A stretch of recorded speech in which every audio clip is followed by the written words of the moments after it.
Managing hormonal changes. It's a big topic that doesn't have to be complicated. We'll talk all things women's health today on the Natalie Tysdal podcast.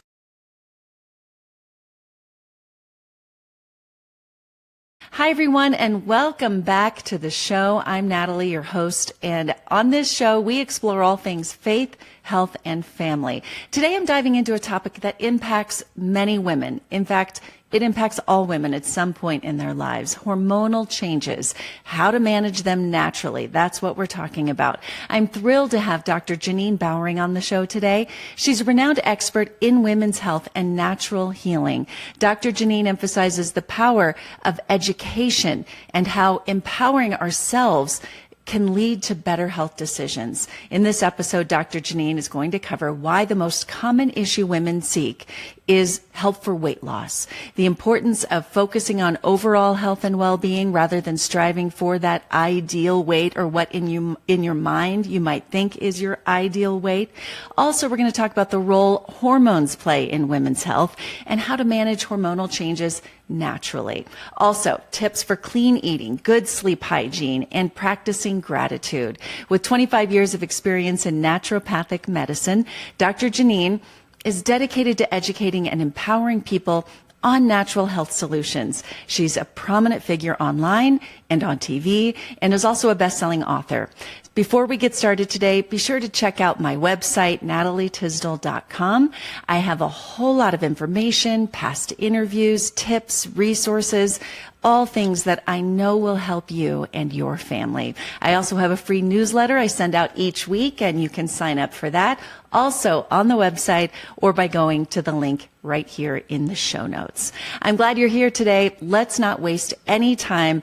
Get ready to take control of your health with some empowering insights from Dr. Janine. Dr. Janine, so glad to have you on the program. I have enjoyed watching you and learning from you for, months now. I'm so glad to be here. Thank you for, inviting me on your show. It's fantastic to talk to, another woman about women's health. I think that's what we're going to delve into a little bit. So honored to be on your show. Thank you for inviting me. You bet. Well, I spent decades in aging myself, doing health news. And I have found that the most success I've had as a woman and as a reporter is helping people help themselves naturally. Yes. And Yes, I know that's what you love yeah. to do too. Oh, yeah, because I think education is such a big piece of, empowering yourself over healing your own body. And there's so much misinformation out there, unfortunately, when we get into the space of natural healing. And I like to sort of, really look at the research, but also based on my own personal experiences with my patients over the years, and of course, with my own body, being a woman. And, with things as they change at different ages and stages of your life, it's something that I think it's really important to give out as much information. And that's why I do so much social media and interviews and podcasts and things, so that the more information you have, you're more empowered to make maybe better decisions for your health. And of course, always from my perspective in a more natural way. Yeah. And when we understand it, and you use such great graphics and visuals, and when we understand it, we can take that step back and learn from it. So let's go into some specifics. What are, in your opinion, and with your patients, what are the most common issues that you find women needing help with? Yeah. So let's start with, most women, the first question when they, either meet me live in person, or, they're coming to seek my advice based on something that they've heard or read, it's always about weight loss. And, isn't it? I feel like we could talk about that night and day. What's the deal?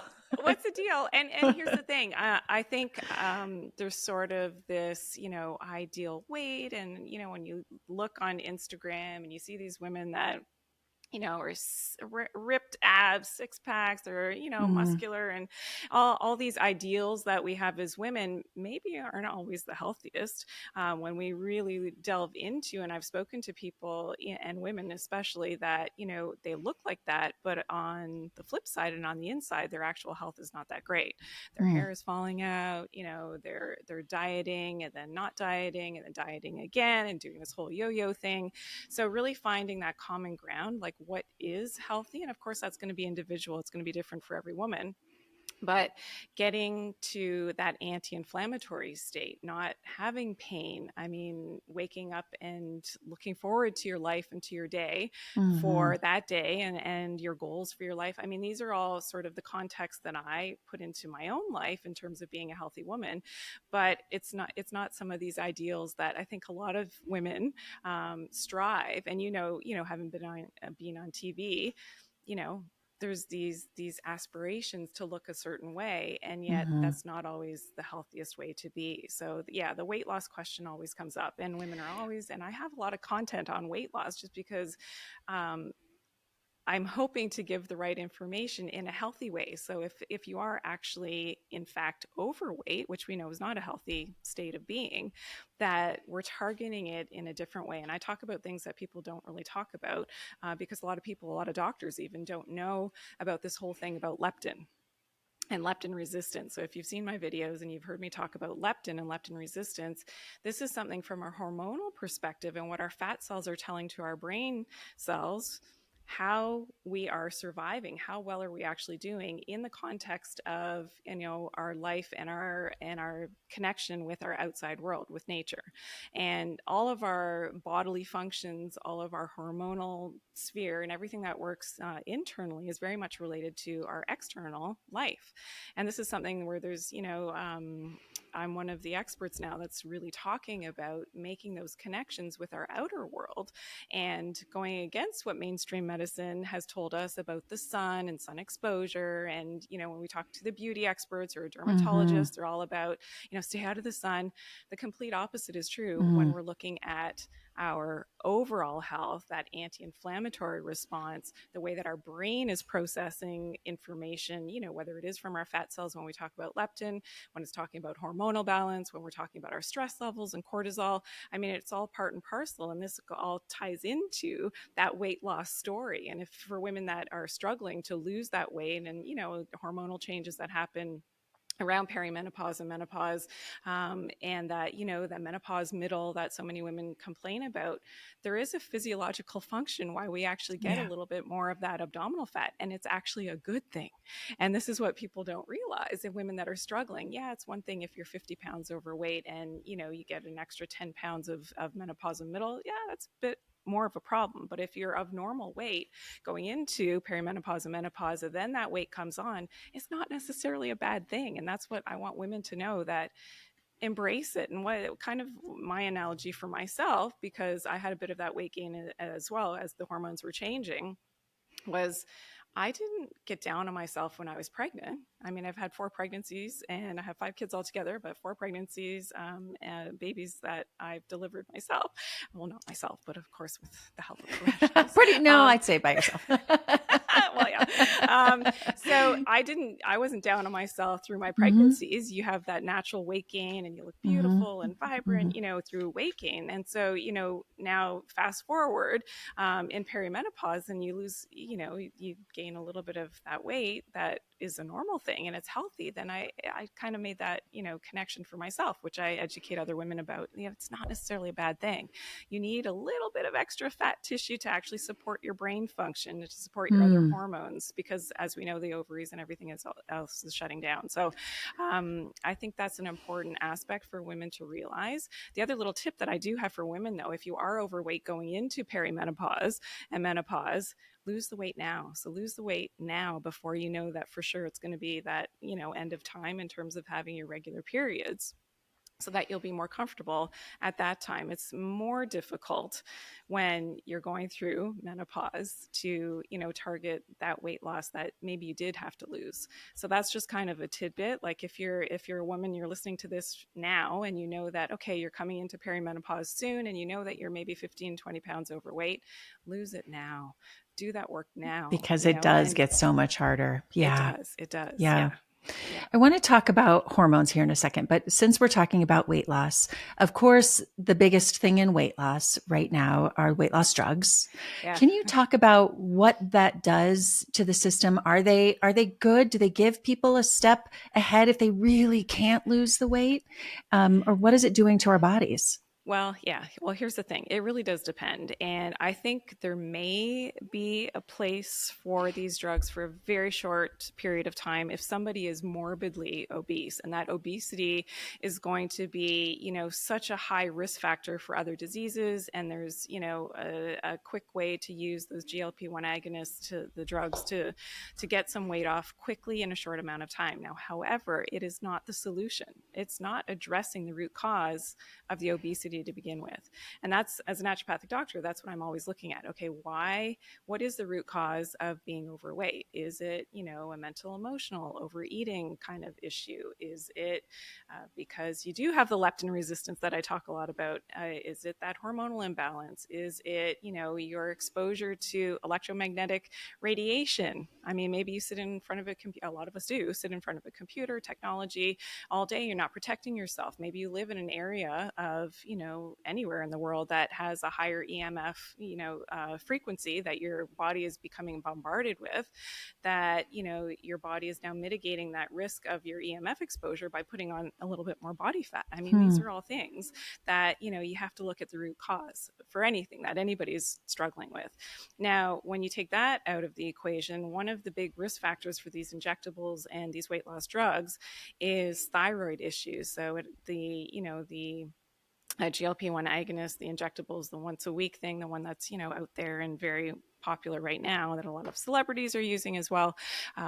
It has a FDA black box warning. And what does that mean? It means that this is like some serious data that's come out that it's, it's going to cause some thyroid issues potentially in some people. So it's something that I think people need to be aware of. And some people don't care. And that's the thing. People, if you've spoken to people who have taken, I don't care. I mean, the doctor warned me, yeah, there are these warnings, but I don't care. I'm losing the weight and everything's great. But really, what happens when you get off of the drug? Does the weight come back? A lot of times it does. And, that's why I'm always about getting at that root cause. If it is, that mind body connection, and you're overeating because you're bored or you're anxious or, there's something else deeper going on. If that's not addressed, then is the drug really helping? I mean, is it? Yeah. Is it? Right. So that's a big Right. question. Yeah. Yeah. Yeah. Figure out why always in any of our Why? health issues, right? It's the root cause. Yeah. Okay. Let's talk about hormones for a minute. So specifically when we're talking about women, and it can vary, I know so much from myself and my friends and my reporting, from 30s to 50s, in this 20-year span, your hormones change and Yeah. we don't know why or when. What can you give us advice to help us know when you're going through these changes, number one, and then how to naturally get through it? Yeah. Okay. Great question. So supporting the body's detox mechanisms is something that I think is really important. One of the things that you can do, ensure that, I mean, super simple, free, drink enough water. I mean, it seems almost too simple as an answer, Yeah. but it's one of the cornerstones.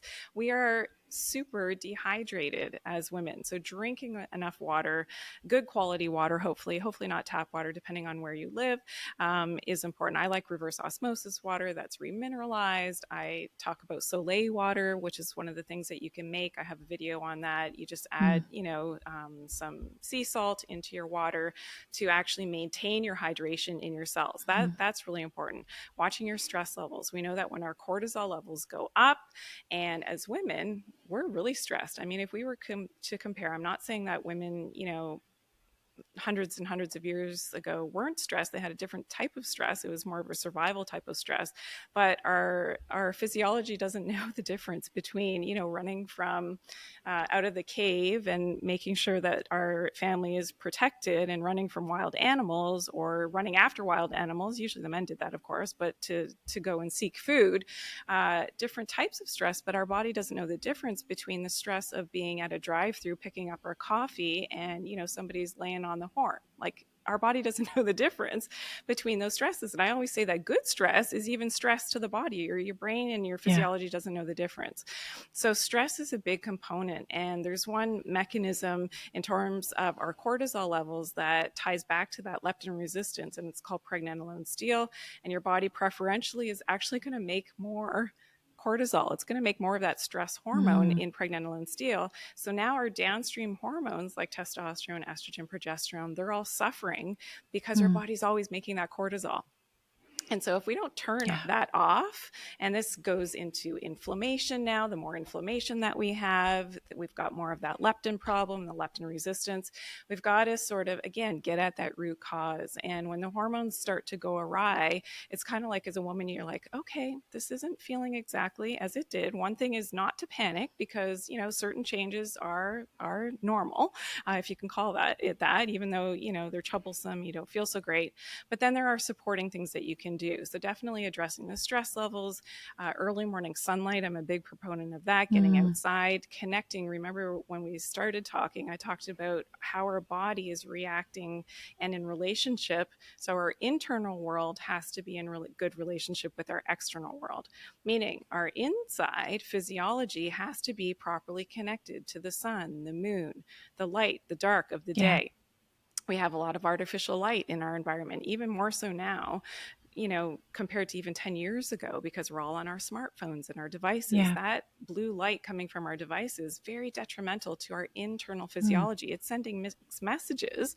So for instance, you're on your cell phone scrolling through your, social media at 10 p.m. at night. That's telling your brain that it is midday with that blue light from your phone. That signals your brain that it's the middle of the day, and that's going to cause this chaos in your physiology, and that can really offset your hormones, your insulin levels. And there's studies that have proven this now. It's not just me saying it, that that blue light exposure actually raises your blood glucose, and you could be gaining weight just from Wow. that. So tying that back to the weight gain, right? So these are the things that I educate a lot of women about. That one thing, those changes, but you really have to look at your daily exposures. What are you doing on a daily basis? What is not necessarily as natural as what it could be, and then Yeah. making those better choices for yourself and reconnecting with nature. So that's why the early morning sunlight, getting grounded. I mean, a lot of these things, they seem very simple, but at the same time, they're telling your body, your internal physiology, that you're in a safe place and that you're in connection with nature. And that's actually, what my next book is all about. Is coming out very soon. So I'll be very excited to send you a copy once we Oh, have it. good. And it's Yeah. all about this. It's all about everything that we're talking about today. Yeah. Well, okay. So let's go back to women and hormones. So sometimes I like it that you went in that direction with the cortisol and the sunlight, because sometimes I just want to go sit out. I just want 5 minutes of that sun on my face. Like it feels so good. And I'm always thinking like Oh, yeah. vitamin D. I need the vitamin D. Like it Yeah. feels good. But how does that compare to the natural things that happen in our bodies as we go into perimenopause and menopause? And we don't always know the brain fog, the more hunger, that all of these things that are part of menopause or perimenopause. And how do you know, aside from go to my doctor, get the panels, they're going to try to, or will they give us some type of um, not natural way to just feel better? Can we Right. get through this naturally? Oh yeah, absolutely. Well, I'm living proof of it, and that's one of the things that I use herbal medicine, some of which are very powerful to be able to balance those hormones. And every woman's body is going to change in different ways depending on your stress levels. So here's the thing: if you were like super stressed in the years leading up to perimenopause and menopause, now it is your fat cells that are taking over, because your adrenals are, they're knocked out. They're Yeah. maxed out in terms of their ability to help to balance some of that estrogen and progesterone. And so your fat cells have to take over to kind of Mm. try to help with some of that excess hormone that you need a little bit of, right? Especially as the ovaries are shutting down. So yeah, it really is very individual depending on the woman. But some of the basics are, clean diet. You can't get away with the way that you used to eat, maybe with the sugar, the alcohol when you were younger. And yeah, everything in moderation. I'm big into doing full body detox, so using specific herbal medicines, once per quarter. That's sort of my rule, especially for women, and balancing the hormones. We know that our liver, our kidneys, our skin, lymphatic system, they are integral in keeping that balance with the hormones. Our gut microbiome is another Mm. area of getting that gut healthy, because it's your gut microflora. If you have the imbalance, too many of the bad guys, which I talk a lot about in my videos, too many of the parasites, the candida, that make you crave the sugar and give you the brain fog and all of these things, some of the symptoms that could mask sort of the perimenopause, menopausal symptoms, is it related back to your gut microbiome? So again, delving into the root cause as to why you've got some of those symptoms, and then finding that balance, and not to stress about it, because I think as women, you're like, oh, it doesn't feel good. It just doesn't feel good. I'm not myself. My energy levels aren't great. Maybe you have gained a bit of weight, then the sleep, it could be disrupted. Maybe you've got the hot flashes, the hormonal flushes, and all these things happening. It's one step at a time, and you start to make these little changes for yourself. Then you start to really see on the flip side, once you don't have your cycle anymore, that yeah, I can do this. I can manage this. I did manage it. I was able to do it. And it really is a time, I think, from a mind body perspective, that women, and a lot of my patients that have told me over the years, that it's just such an enlightening. There's like certain things from a mind body perspective that used to really bother you, and you used to worry about and spend time, lamenting over things, and you hit a certain age, and it's beautiful, because like you don't have the time for that stuff anymore. You see how like minuscule, certain issues were that used to bother you. So there is an enlightening that happens as you age as a woman. And I think we need to embrace that. We need to, share the good news with other women. I know when women get together, they talk, oh, my hot flashes, oh, I'm gained weight, oh, my belly fat, my pants don't fit, and all. You're lamenting about some of the stuff that you don't like so much, but at the same time, are we talking about, and I don't think we don't do this enough. It's like, oh, this is great. I used to worry about that stuff. And now, so I think the more we talk about this as women, especially on the fact that, we're talking publicly here, that we really have to garner more of that positivity and really embrace these fantastic changes that are happening as our hormones are changing. Yeah, I agree. Okay, so you gave me a couple specifics, but give me maybe 3 more things for women going through this stage of life they can do right now. We talked about water, good water. You like the reverse osmosis. I do, yes. Okay, good water, clean eating. What do you mean by that? Clean. Well, okay, so foods in season. Okay. So everybody lives in different parts of the world. It's a different season, no matter, when you're listening to this. So you try to, again, being in tune with nature. So you try to follow what is readily available to you now in the season that you're in. For instance, I grew up, close to Niagara Falls, and there's a lot of fruit farms there in the summertime. So peach farms, strawberries are coming out, usually towards the end of June. So I think back to how I ate it as a kid. My mom, thankfully, was very in tune with this, and she fed us the way that, you would live off the land. In the wintertime, colder climate here in Canada, you eat potatoes and apples throughout is really the only fruit, or maybe some pears that you would be able to keep throughout the winter months. You wouldn't be eating, and I have a video on this, no bananas in Canada in the wintertime. They don't, unless you have a banana tree that you can grow, where you live, you're not eating that. And that is where we all get it so wrong. And I think the more you actually look, again, that connection with nature, you're looking at what is growing around you in the season, that's what your body is going to be able to digest, absorb, and utilize properly to balance your hormones. And this is so important. It's such a simple thing, but just tune back into nature. If you can grow it, if you can eat it, if you can harvest it in the season that you're in, that's what you're eating. So for some people that are vegetarians, follow that. If you're carnivore, follow that. It's going to be individual to everybody who's listening. Okay, so we talked water, talk about clean eating. What are some things that women can do right now to start feeling better? Yeah, so sleep. Oh, please sleep. And that's hard, because a lot of us, you've had a busy day.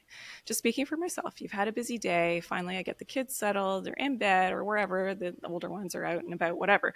But it's time you have to have a good sleep hygiene, good sleep schedule, meaning that you're aiming for at least 7.5 to 8 hours of sleep per night. This becomes so much more important as you're aging, because sleep is when your body is detoxifying. Sleep is when your thyroid hormone is most active for women, who have thyroid issues, which is often connected back to that leptin resistance. Okay. So this is something that, again, this is important, that you're allowing for that restoration to happen as you're sleeping and your body's regenerating. This is your anti-aging, is having that good sleep. There is such thing as your beauty sleep. It is a real thing.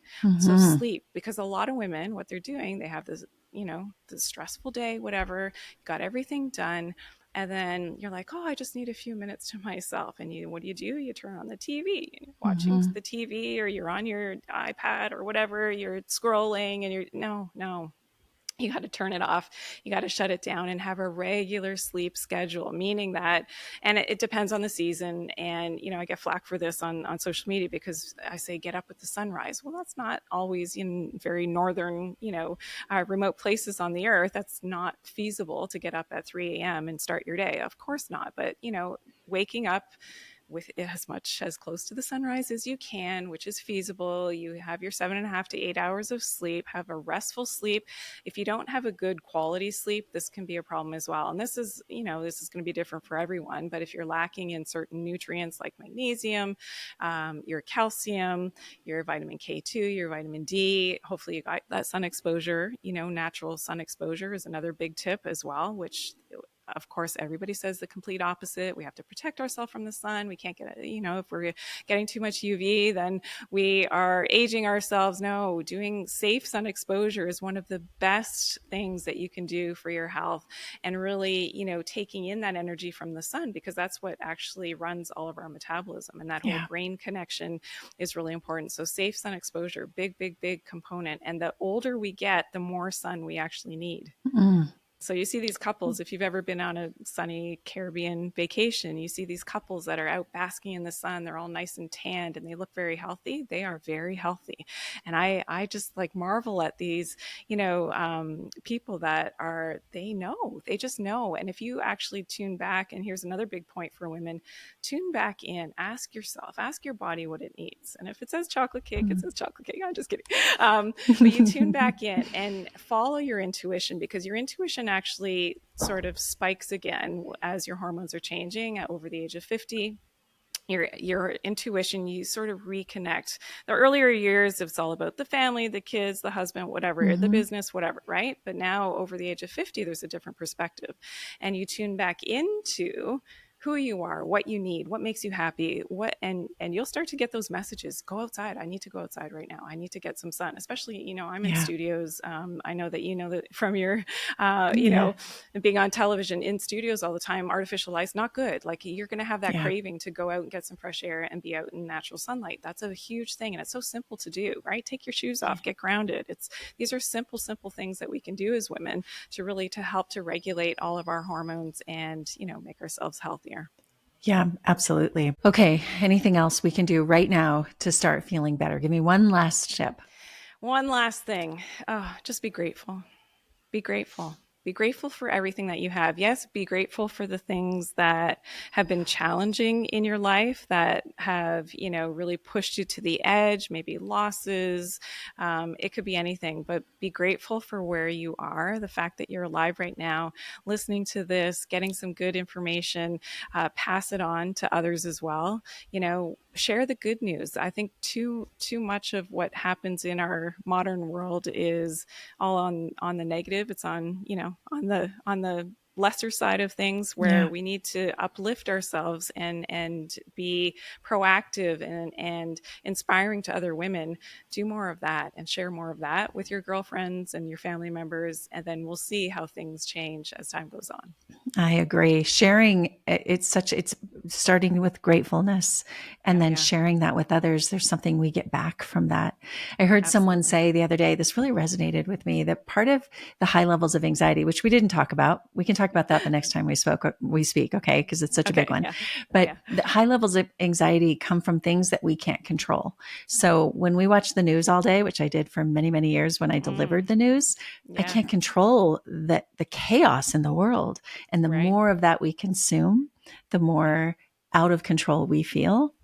And I think that's what I love about what you and I talk about every day, is we can control these things if we understand them. And so understanding these health issues and taking control of our own health makes us feel better, less anxious. Yeah. Absolutely. Absolutely true. So turn off the news. Listen to more podcasts like this one. Exactly. And I think more and more people are doing that, Natalie, I think right? so too. So I think, and that's so, that's so powerful that, we can share positive information. And even if you just take one little itty bitty thing that we talked about today, and you start to actually do that and start to make those changes for yourself, that's when you're going to start to see those big, gains in the end. Yeah. Take one thing, get some more Yeah. sunlight today, be grounded, and you'll start to feel better. Thank you so much, Dr. Janine. It's nice to talk to you. I look forward to doing it again soon. We'll find another topic and help people out next time. Absolutely. Thank you so much All right. for Where can inviting people me on. find you? I see you on Instagram, but give us more information on where we can find you. So yeah, Instagram at Janine Naturally, on TikTok. I have a YouTube channel, and I have my own show every Tuesday which goes live at 11 a.m. Eastern Standard Time. So yeah, you can find me. Just look me up, Dr. Janine, and you'll find me on social media. And you'll learn just like I have from you. Thank you so much. Good to talk to you. Thank you. Thanks for having me on. Have a great day. You too.